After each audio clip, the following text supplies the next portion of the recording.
कोश, तड़त, सीलरा, भुट्टा, धौंदू, माछी, महर ऐं छिजण बिरादरी जो फ़ैसिलो कंदड़ आहिनि सरदार अली गौहर खान महर साहब, डॉक्टर मोहम्मद इब्राहिम जतोई साहब, सरदार चंगेज़ खान पंवर साहब, मीर आबिद हुसैन खान जतोई साहब, अलहाज गौसबख्श खान महर साहब ऐं सलाहकार आहे मुंहिंजो उस्ताद हाजी करीम बडाणी जतोई साहब। अब थोरो परे करे नुक़सान ऐं पासो हुसैन माछी धुर जो टोटल कतल आहिनि 6। हर एक कतल जो एवज़ो 25 लख रुपया ऐं हिकिड़ो ज़ख़्मी आहे 12.5 लख रुपया। टोटल 1 करोड़ 62 लख 50,000 रुपयो जानू शर जी धुर अदा कंदी। नुक़सान आहे सीलरनि जो टोटल 19 कतल, हर एक कतल जो साॻियो ई एवज़ो 25 लख रुपया, 4 करोड़ 75 लख रुपया ऐं हिकु औरत फ़ौत थी आहे जेका ॿितरफ़ी फायरिंग में फ़ौत थी आहे। माछियुनि ऐं शरनि जी फायरिंग हुई। उनजो अधु एवज़ो हुसैन शरनि ते 25 लख रुपया ऐं अधु एवज़ो हुसैन माछी ते 25 लख रुपया। 5 करोड़ कतलनि जा ऐं 24 ज़ख़्मी आहिनि, 84 लख 50,000 रुपयो। सीलरनि जे ज़ख़्मनि जो एवज़ो टोटल 5 करोड़ 84 लख 50,000 रुपयो शर ऐं कोश सीलरनि खे भरे ॾींदा।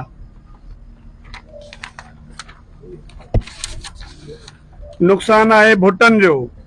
भुटनि जा 13 कतल, एवज़ो साॻियो ई आहे, हर हिकु कतल जो 25 लख, टोटल 3 करोड़ 25 लख रुपया ऐं 8 ज़ख़्मी आहिनि, 37 लख रुपया ज़ख़्मनि जे एवज़ो आहे ज़ख़्म जो। टोटल 3 करोड़ 62 लख रुपयो शरनि जी धुर भुटनि खे अदा कंदी। पासो आहे धौंदुनि जो नुक़सान थियल आहे। टोटल 8 कतल, अखरे 2 करोड़ रुपया कतलनि जा, 9 ज़ख़्मी आहिनि। धौंदू पावरनि जा 40 लख 50,000 रुपयो, उन्हनि जे ज़ख़्मनि जो 2 करोड़ 40 लख 50,000 रुपयो शर गॾियल आहिनि, पाण में उहे भरे ॾींदा, जंहिंजो तफ़सील तव्हांखे पोइ ॾींदासीं। नुक़सान आहे छिजणनि जो, छिजण बिरादरी। फ़ौती मुमताज़ छिजण साहब जो एवज़ो 25 लख, चङो हुयो, उनजो ॾंडो 10 लख रुपया, टोटल 35 लख रुपया शहज़ादो शर मुमताज़ जे वारसनि खे भरे ॾींदो। फ़ौती जाम मेवो छिजण जो एवज़ो 25 लख रुपया मुक़ररु थियल आहे। इल्ज़ाम हेठि आयल पखी शर अॼु मौजूदु न हो। जेका साईं जन मुक़ररु कमेटी क़ाइमु कई आहे, उहा कमेटी में ॿई धुरियूं, कमेटी ॿिन्हिनि धुरियुनि खे घुराईंदी ऐं उन फ़ौती मेवो जे भाउ नूर मोहम्मद छिजण ते क़ुर पाक जी साख रखी आहे। उहो साख ते चवंदो त मुंहिंजे साम्हूं मुंहिंजे भाउ मेवे मरहूम खे पखी शर क़तल कयो, जेकॾहिं साख खणी थो वञे त पखी 25 लख रुपया भरे ॾींदो। महरनि जो नुक़सान, महरनि जा 2 कतल ऐं 2 ज़ख़्मी आहिनि, उन्हनि जो एवज़ो 67 लख 50,000 रुपयो सनाउल्लाह शर ऐं सैफल शर अदा कंदा।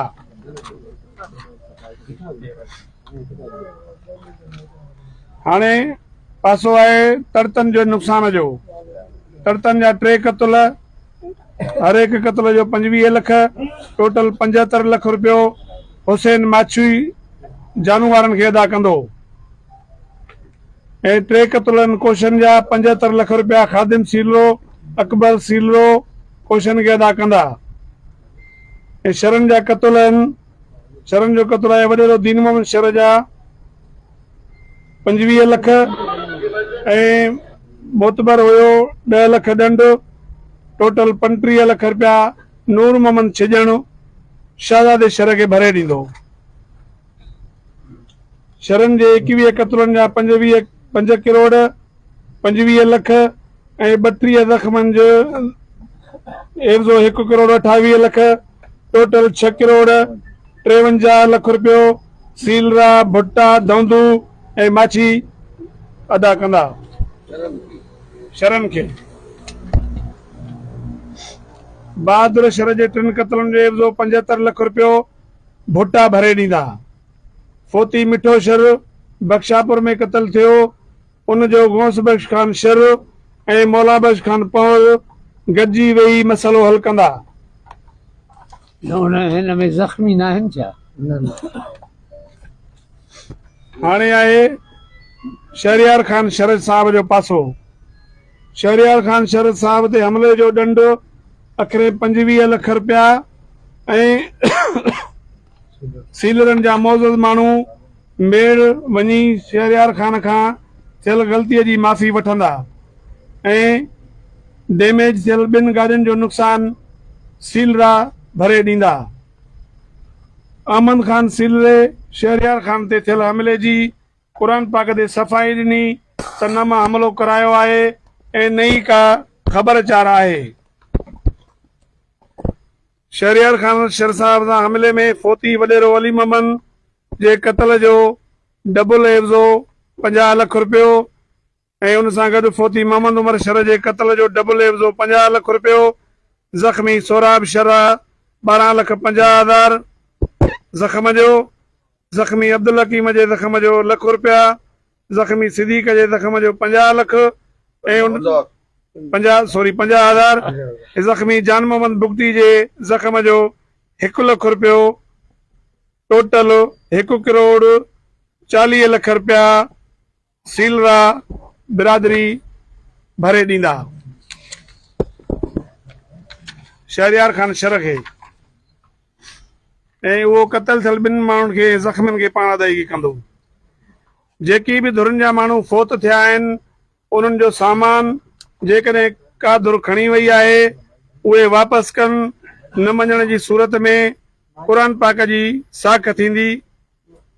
माल ज़मीनूं फसलनि जो नुक़सान, घरनि मां खयल सामान, मोटरसाइकिलूं, ट्रैक्टर ट्रालियूं, बीका मशीनूं, सोलर प्लेटूं ऐं ॿिए सामान जे लाइ कमेटी मुक़ररु कजे थी जंहिंजा चेयरमैन सरदार चंगेज़ खान पंवर साहब जन हूंदा ऐं उन जा मेंबर राजो खान महर, शहरियार खान शर, अहमद खान सीलरो, हाजी करीम नो बडानी, मौला बख्श पंवर ऐं साहब नो जतोई जन हूंदा ऐं जगह SSP घोटकीअ जी ऑफिस में वेही इहे सभु मसइला नुक़साननि जा हल कंदा।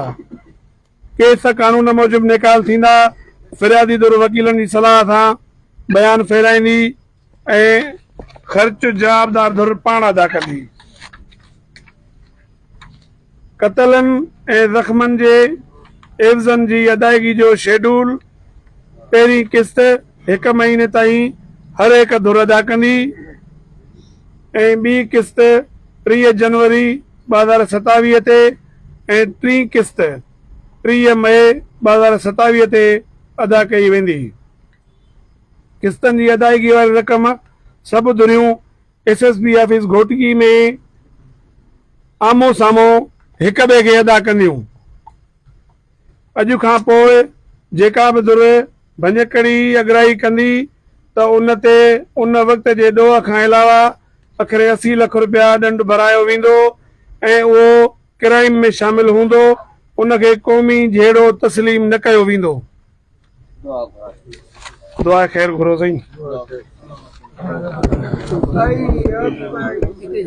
अल्लाह रब्बुल आलमीन फोतन के जन्नतुल फिरदौस में जाए दीजिए। जेके उन वारसनि खे सब्र अता फरमाए। कचणी पूरी अल्लाह मुबारक सदरी के